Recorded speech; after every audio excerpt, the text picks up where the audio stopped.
pada Tuhan yang berbeda, tapi sama-sama saling mengingkari.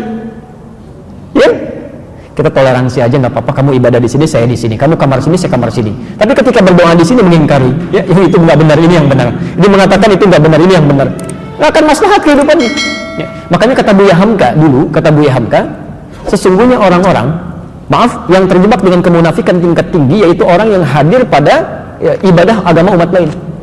Itu hipokrit paling tinggi, kata beliau. Karena dia datang pada satu acara, hatinya mengingkari. Kok bisa hati orang mengingkari datang pada satu tempat yang ada? Ya. Anda diundang ke satu tempat, tapi Anda nggak suka dengan acaranya, segalanya Anda ingkari itu, tapi Anda hadir di situ, kan aneh itu. Ya. Itu paling aneh. Ya. Makanya pendiri Nahdlatul Ulama, Kiai Haji Muhammad Hashim Asy'ari, itu pernah menulis kitab. Beliau punya 19 kitab. 19 kitab. Dari 19 kitab ini, kitab keduanya namanya judulnya Risalah Ahlus Sunnah wal Jamaah. Halaman ke-14, paragraf yang pertama dari 1 sampai dengan 4. Posisi paling kanan sebelah atas. Di kitab ini, itu disebutkan Pak Ibu sekalian. Kalau Anda lihat di halaman ke-9 ya, itu judulnya tentang Faslun Awwalu Dhuhuril Bid'ah fi Ardi Jawa. Pasal yang menerangkan tentang awal munculnya bid'ah di tanah Jawa. Bid'ah yang dimaksudkan bukan bid'ah fikih, bukan, tapi akidah. Jadi aliran sesat. Ya, aliran sesat. Kata beliau, wantisyaruha fi ardi Jawa wal mubtadi'ina fiha, dan penyebarannya di tanah Jawa, di pelosok Jawa, dan orang-orangnya, tokoh-tokohnya. Itu begitu menyebutkan kalimat pertama, kata beliau, adalah penduduk Jawa itu seluruhnya itu ahlu sunnah wal jamaah, ahlu sunnah wal jamaah.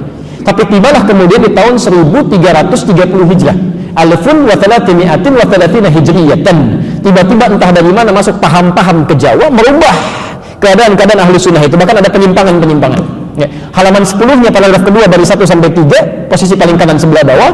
Di antara aliran menyimpang itu, ini bukan kalimat saya, tapi saya bacakan kembali dari kalimat kitabnya. Wa minhum rafidhiyuna, di antara aliran menyimpang itu yang bid'ah itu ada aliran Rafidah. Rafidah itu nama lain dari Syiah. Ya, disebut Rafidah dari kata rafadha, artinya menolak. Karena Syiah itu menolak kekhalifahan Abu Bakar, Umar, Utsman. Ya, mereka katakan Ali yang berhak. Itu disebut oleh Syekh Hasim yang mendirikan Nahdlatul Ulama tanggal 31 Januari 1926. Itu aliran menyimpang, dulu nggak ada Syiah. Tiba-tiba muncul, kata beliau, ya sebuna Sayyidina Abu Bakar wa Umar radhiyallahu ta'ala anhuma, yang mereka seringkali mencela ya kekhalifahan Abu Bakar dan Umar, semoga Allah meridai kepada keduanya, wa yubalighuna Ali bin Abi Thalib wa ahli baitihi, ya, dan terlalu mengkultuskan Ali dan ahli baitnya. Kita harus menghormati, ya, menghormati, menyayangi ahli bait dan sebagainya, tapi tidak kemudian menjelek-jelekan sahabat yang lain. Ya. Tapi yang menarik di halaman 14, Masya Allah, Anda bisa pastikan, kata beliau, bahkan ditemukan ada orang-orang ya, yang ikut-ikutan ilal kanais, maaf ya, ke gereja. Kanais itu jamak dari kanisah, ke gereja. Jadi tahun 1330 itu sudah ada yang ikut-ikutan ya. Kan Portugis pertama kali yang membawa, Portugal yang pertama kali membawa agama Kristen Katolik ke kita, ya, ke Nusantara tahun 1511 lewat Selat Malaka. Dia masuk ke wilayah timur membawa 3 misi, gold, glory, and gospel. Ya, gold dia mencari rempah-rempah, ya, emas dulu disebut dengan emas hijau. Jadi ada teh, ada kopi, ya, nanti dikemas kemudian oleh Belanda di kemudian hari. Dia coba tanam kopi di wilayah yang sekarang disebut dengan Pondok Kopi, tapi dia gagal. Ya, lalu dia pindah ke daerah ke Pariangan, ya, Periangan, ke daerah Bandung ke sana, dekat sedikit ke Malabar, berhasil di situ sampai ekspor pertamanya itu nomor 2 setelah Yaman. Ya, Yaman punya Arabica saat itu. Kemudian ekspor keduanya sama dengan Yaman, ekspor ketiganya melebihi Yaman. Sampai dia bikin pemancar di situ, disambungkan kemudian ke Paris, ditembuskan ke Belanda. Maka dikenal dengan Paris van Java, Bandung pada saat itu. Bandung, ya. Makanya kalau Anda ke Belanda atau ke Eropa mengatakan I want a cup of Java, ya, I want a cup of Java, itu minta kopi. Blender kopi sampai sekarang ada, ya. Sebagian itu diambil dari Pagar Alam yang Palembang di sana, ya. Makanya Anda akan temukan, dan biasanya itu kopinya Robusta, daerah-daerah sana diambil dari sana, ya. Itu saya baca. Jadi di kakak kami waktu ke Leiden itu tadi tentang kopi kita diskusi, bawa, ya, sampaikan. Nah, itu poin-poin yang hadir ke kita. Saya sambungkan dulu. Kenapa nyampe ke kopi? Jadi Portugal bawa itu gold, glory, dia mencari ekspansi, penjajahan, gospel, dia bawa kepercayaan dia, Injil, ya. Dia datang kemudian dia sebarkan. Apa yang pertama dilakukan itu bangun tempat ibadah. Dalam bahasa Latin, bahasa Portugis disebut dengan igreja namanya, igreja. Lisan orang kita kan kadang suka menyingkat ya, merubah berdasarkan perjalanan waktu. Igreja menjadi gereja. Di gereja itu bukan bahasa Indonesia, dari bahasa Latin asalnya igreja. Bagaimana cara ibadahnya? Pertama mereka datang ke situ itu 2 hari setelah orang Islam ibadah. Di orang Islam umumnya hari Jumat mereka ke masjid, 2 hari setelah itu mereka berangkat ke gereja. Ya. Nah, cara menyembah orang-orang Katolik nih sampai sekarang itu nggak langsung menyembah Tuhannya, lewat perantara. Jadi kalau mau ditebus dosanya datang kepada Bapa, gitu kan, minta pengakuan dosa dan sebagainya, disebut dengan Santo. Pada saat itu yang disembah Santo Domingo. Jadi ketika berangkat ditanya mau kemana mereka, nyembah Santo Domingo, ke gereja Santo Domingo, Santo Domingo. Lisan orang kita senang menyingkat, Santo Domingo menjadi minggu sampai hari ini. Tidak pakai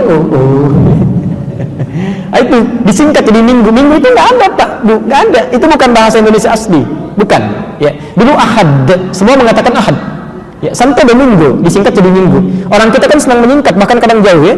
Saya kalau sejak di Timur Tengah olahraga, misal kita main bola, itu kalau ada Abdurrahman, orang Arab panggil Abdurrahman, ta'ala wazza'.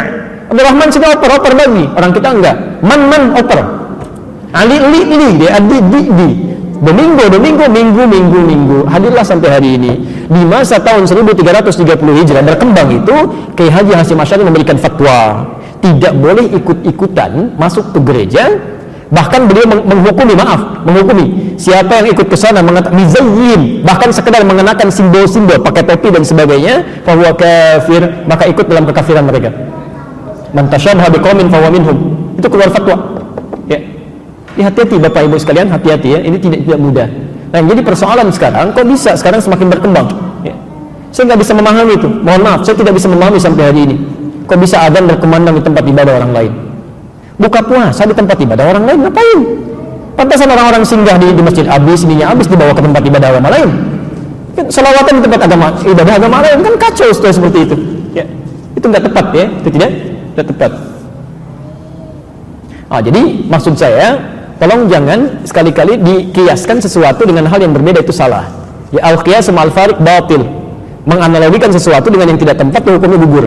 Jadi jangan sampai dikiaskan menikah dengan laki-laki atau perempuan non-muslim, dikiaskan dengan kisah Nabi Nuh atau kisah dengan Asia dengan Fir'aun, itu kias yang berbeda, 2 hal yang salah. Dan sekarang kita dihadapkan oleh permainan seperti ini, permainan kata-kata seperti ini. Jadi ada dalam ilmu logika perbandingan yang fatal akibatnya, salah premisnya, keliru kesimpulannya. Ya, coba pilih mana dalam konteks pemilihan, orang Islam, pemimpin muslim yang koruptor atau non-muslim yang jujur, pilih mana?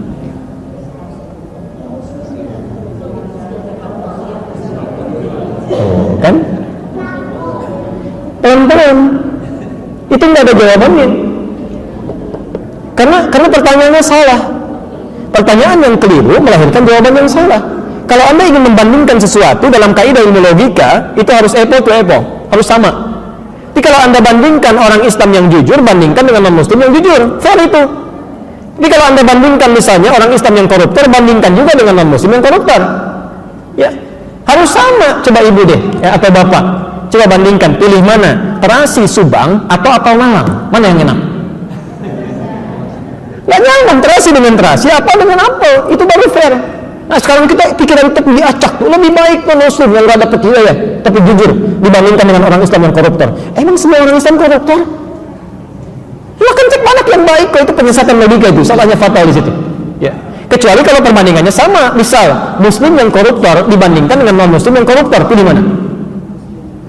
Jangan dipilih, dua-duanya salah. Dua-duanya pilih, cari yang baik ya, cari yang baik.